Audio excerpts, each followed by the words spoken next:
Та нар өгтлээ дурлцгаад хайрын өвчнөө эмчлүүлэх юмсан гэж бодож байсан л эцтэй. Гэхдээ үнэхээр эмчилсэн тохиолдол байдгийг мэдээгүй л ах. 1984 зохиолын Уинстон Смит, Жулия хоёр хайрын өвчнөө амжилттай эмчлүүлсэн дэлхийн анхны хүмүүс. Гэхдээ санаж ав, 1984 роман дээр гарах бүх ойлголтууд яг эсрэг утгатай. Тэгэхээр эмчилсэн гэдэг нь яасан байх нь вэ? Энэ романд хайрыг үнэхээр хачин жигтэй талаас нь харуулдаг. Смит, Жулия хоёрын хайр бүтээгүй нь ганц л шалтгаантай. Тэд бол Анксоц хэмээх дээд зэргийн чанга дэглэмтэй намын бүрэн мэдэлд байдаг океан гүрний иргэн. Анксоц намын гишүүдэд хувийн юм юу ч байхсгүй. Тэгээд л эр эмийн хооронд нам жороолж эхлэндээ.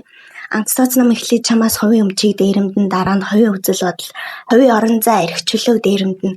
Гэвч хүний хувийн бөгөөд дээрэмдэж болшгүй нэг зүйл нь хайр л баймар. Гэтэл хамгийн хачин нь энэ роман дээр хувь хүнийг устгах хамгийн оргил зэг нь хайр сэтгэл болж таардаг. Анксоц нам Смит, Жулия хоёрыг салгах болно. Зүгээр л биеэр нь холдуулаад салгацгаж байгаа хэрэг биш. Нэг нэгний хараад үзэн яддаг болтол нь сэтгэл зүйн эмчилгээ хийн. Эмчилгээг харин хэрхэн хийсэн бол тоо?